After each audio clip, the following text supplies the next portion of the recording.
بسم الله الرحمن الرحيم الحمد لله رب العالمين والصلاة والسلام على أشرف المرسلين. Avec vous, Dr Manal Bouloudine de l'Université Mohamed Cherif Msaadi à Soughras, dans le module d'éthique et de déontologie, unité de découverte destinée aux étudiants de 3e année licence en physique générale. Aujourd'hui, je vais vous présenter le premier chapitre de ce cours dont l'objectif est la présentation des principes fondamentaux de la charte d'éthique et de déontologie de l'université algérienne. Et je commence tout d'abord par une introduction générale. Qu'est-ce que l'éthique et la déontologie? L'éthique déontologique ou déontologisme, dérivé d'un mot grec signifiant obligation ou devoir, est la théorie éthique qui affirme que chaque action humaine doit être jugée selon sa conformité ou sa non-conformité à certains devoirs. La distinction entre l'éthique et la déontologie se fait comme suit. Donc l'éthique, c'est une science qui traite les principes régulateurs de l'action et de la conduite morale, tandis que la déontologie, c'est un ensemble des règles morales qui régissent l'exercice d'une profession ou les rapports sociaux de ses membres. Pourquoi l'éthique et la déontologie dans l'enseignement supérieur? En moins de 50 années après l'indépendance de notre pays, l'université algérienne a connu une très forte croissance de l'ensemble de ses principaux indicateurs, comme le montre le nombre d'établissements universitaires et leur répartition géographique, les effectifs étudiants et de diplômés, la diversification des filières de formation et de l'activité de recherche scientifique. Les membres de la communauté universitaire sont dans ce contexte tenus de partager la démarche morale et méthodologique qui conduit à reconnaître au plan éthique et déontologique les meilleurs comportements et les meilleures pratiques universitaires ainsi que d'en combattre les dérives. De ce fait, se dérive la charte d'éthique et de déontologie de l'université algérienne. Donc l'objectif de ce cours est de développer les principaux termes de la charte éthique et de déontologie universitaire. Pour ce faire, notre cours suit le plan suivant. Tout d'abord, je vais vous présenter les principes fondamentaux de la charte d'éthique et de déontologie universitaire. Un atelier d'application suit ces concepts dont l'objectif est le développement d'une situation problème vécue par l'étudiant. Ensuite, je vais vous présenter les droits et les obligations de l'enseignant-chercheur. Donc, cette partie est également rassurée par un atelier dont l'objectif est le développement d'un modèle académique confectionné par l'étudiant. Après, je vais vous présenter, vous exposer les droits et les devoirs de l'étudiant. Et un troisième atelier fait l'objet d'une situation problème vécue toujours par l'étudiant. Enfin, je vous présente les droits et les obligations du personnel administratif. Et un quatrième atelier de démonstration pour un développement d'une compétence administrative. Je commence par l'exposition des principes fondamentaux de la charte d'éthique et de la déontologie universitaire. Commençons par l'intégrité et l'honnêteté. La quête de la probité et de l'honnêteté signifie le refus de la corruption sous toutes ses formes. Donc cette quête doit commencer par soi avant d'être étendue aux autres. Le développement de l'éthique et de la déontologie doit ainsi refléter des pratiques exemplaires.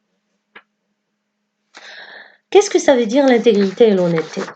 يعني بمعنى النزاهة والإخلاص، بمعنى أنه السعي لتحقيق والأمانة والنزاهة يعني رفض الفساد بجميع أشكاله، وأنه لا بد أن يبدأ هذا السعي بالذات قبل أن يشمل الغير، وهكذا فإن تطوير آداب السلوك وأخلاقيات المهنة يجب أن يتجسد في ممارسات مثالية. Deuxième principe, c'est la liberté académique, بمعنى الحرية الأكاديمية. Donc les activités universitaires d'enseignement et de recherche ne peuvent se concevoir sans la liberté académique qui en est le fondement. Cette dernière garantie, dans le respect d'autrui et en toute conscience professionnelle l'expression d'opinions critiques sans risque de censure ni contrainte. Donc لا يمكن تصور نشاطات التعليم والبحث في الجامعة بدون الحرية الأكاديمية التي تعتبر الركن الأساسي لهذه النشاطات، فهي تضمن في كنف احترام الغير والتحلي بالضمير المهني التعبير عن الآراء النقدية بدون رقابة أو إكراه. Troisième principe, la responsabilité et la compétence بمعنى المسؤولية والكفاءة. Donc les notions de responsabilité et de compétence sont complémentaires. Elles se développent grâce à une gestion démocratique et éthique de l'institution universitaire. Cette dernière garantit un bon équilibre entre le besoin d'une administration efficace et celui d'encourager la participation des membres de la communauté universitaire en associant l'ensemble des acteurs de l'université au processus de prise de décision, bien sûr. Cependant, les questions scientifiques reste du ressort exclusif des enseignants. إن مفهومي المسؤولية والكفاءة متكاملين ويعززان بفضل تسيير المؤسسة الجامعية تسييرا قائما على الديمقراطية والأخلاق، وعلى المؤسسة الجامعية أن تضمن التوازن الجيد بين ضرورة فعالية دور الإدارة وتشجيع مساهمة الأسرة الجامعية بإشراكها في سيرورة اتخاذ القرار، مع التأكيد على أن المسائل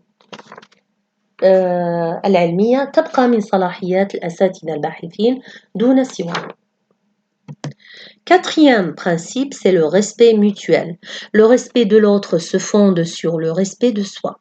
Tous les membres de la communauté universitaire doivent s'interdire toute forme de violence symbolique, physique ou verbale.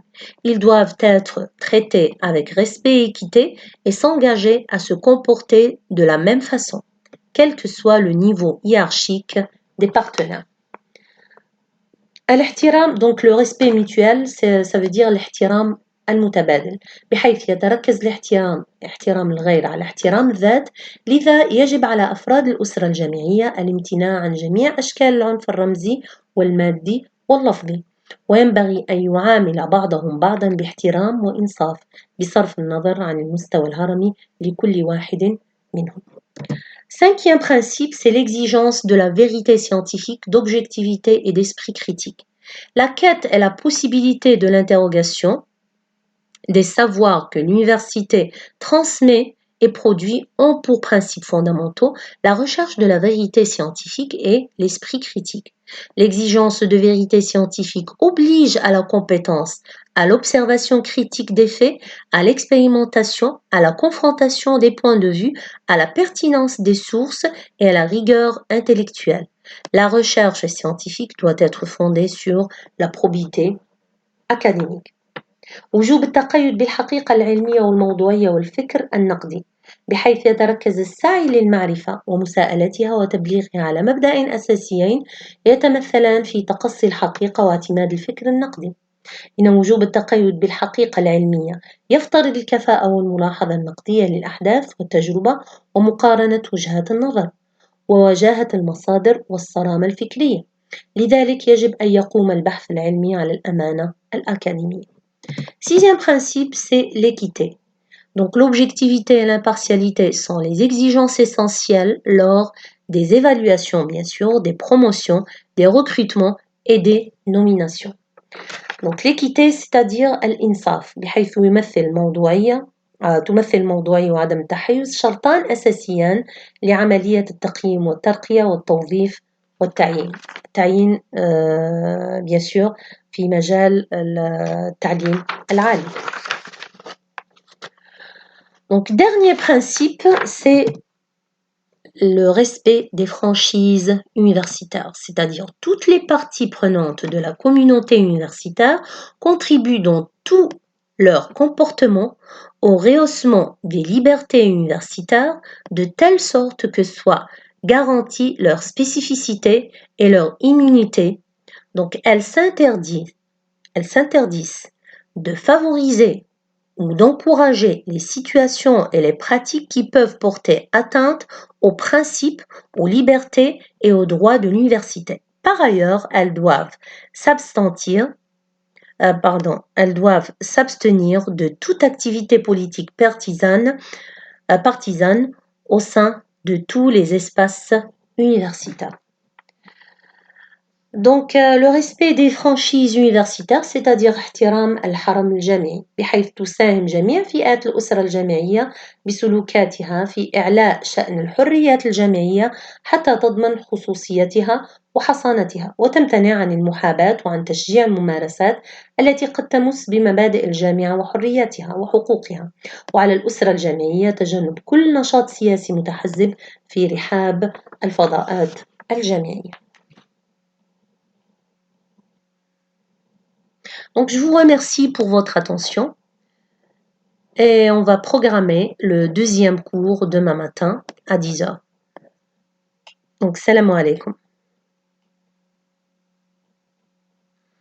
Avant de partir, je dois exposer l'atelier numéro 1, dont l'objectif est le développement des 7 principes de la charte.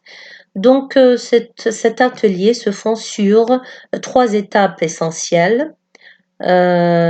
Première étape, c'est imaginer. Donc, on doit tout d'abord former des groupes de travail. Bien sûr, à cause du confinement, on doit travailler à distance. Donc, chaque étudiant doit présenter sa situation problème. Premièrement, il faut imaginer un fait critique au sein de l'université.